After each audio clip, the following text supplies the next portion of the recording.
During the summer of 2003, events in the northeastern United States involving a strange, human-like creature sparked brief local media interest before an apparent blackout was enacted.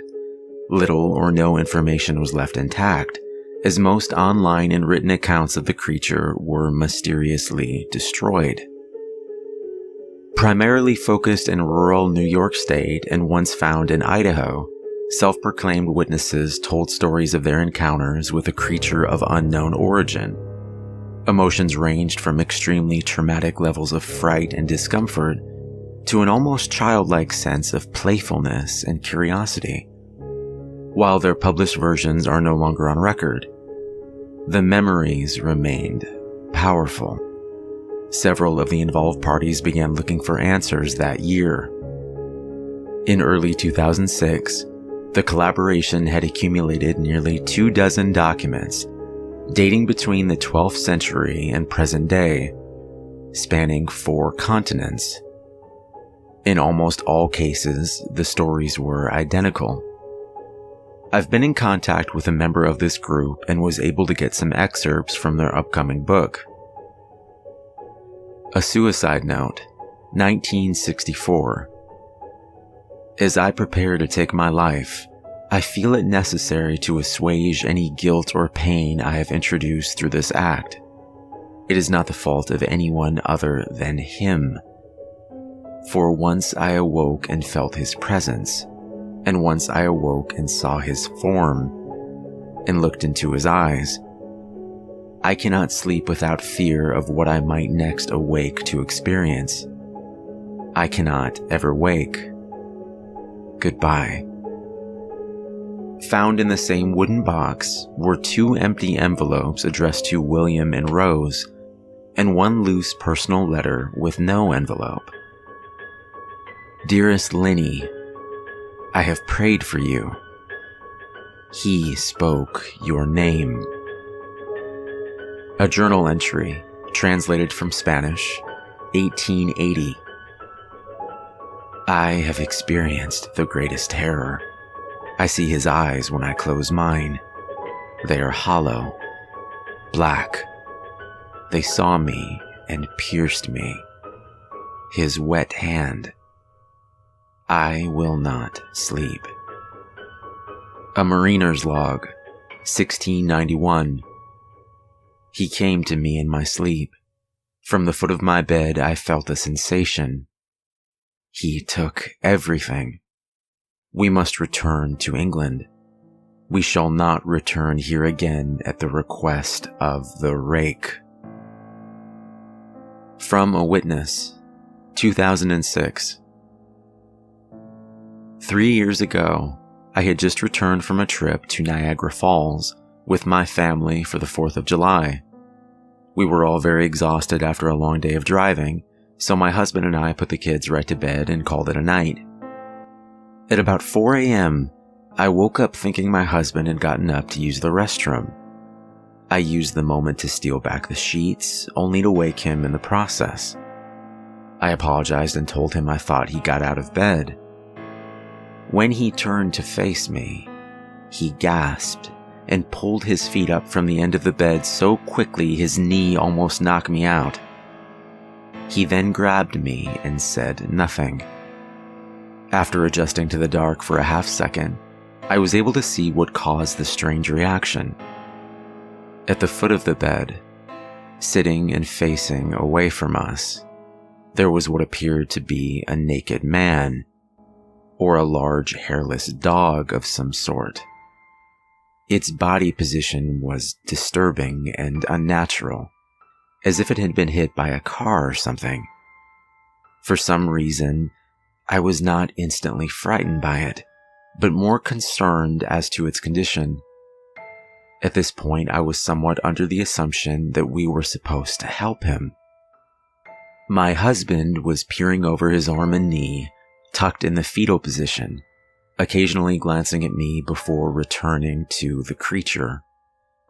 In a flurry of motion, the creature scrambled around the side of the bed, and then crawled quickly in a flailing sort of way, right along the bed until it was less than a foot from my husband's face.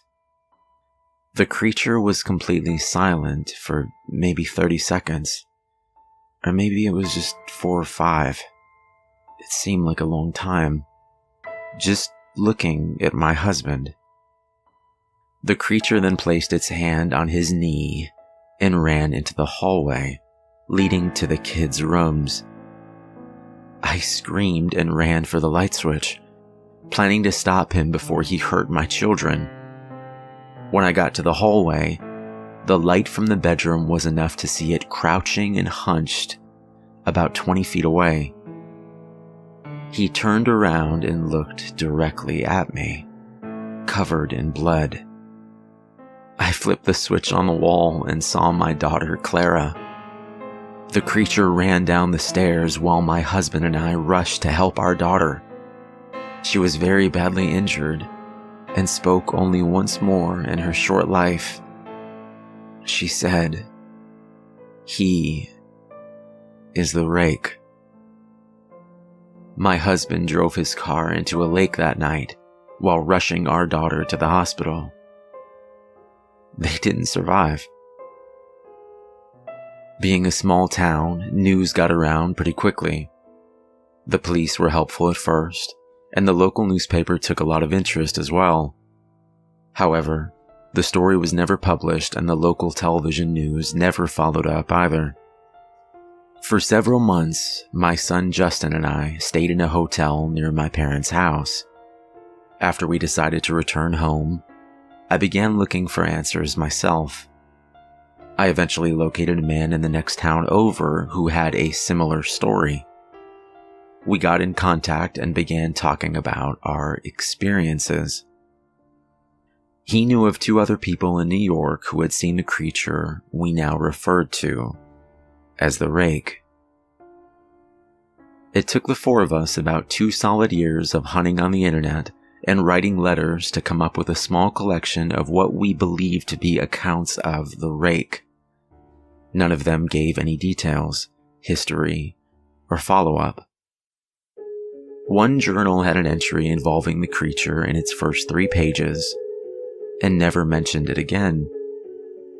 A ship's log explained nothing of the encounter, saying only that they were told to leave by the Rake. That was the last entry in the log. There were, however, many instances where the creature's visit was one of a series of visits with the same person. Multiple people also mentioned being spoken to, my daughter included. This led us to wonder if the Rake had visited any of us before our last encounter. I set up a digital recorder near my bed and left it running all night every night for 2 weeks. I would tediously scan through the sounds of me rolling around in my bed each day when I woke up. By the end of the 2nd week, I was quite used to the occasional sound of sleep while blurring through the recording at 8 times the normal speed.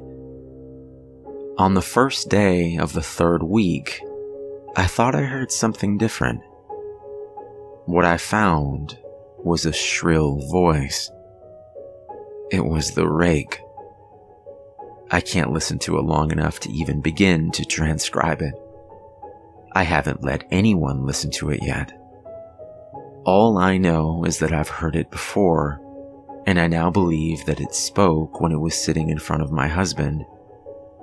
I don't remember hearing anything at the time, but for some reason, the voice on the recorder immediately brings me back to that moment.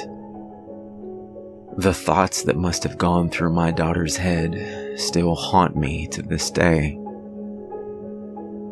I have not seen the Rake since he has ruined my life, but I know that he has been with me in my room while I slept.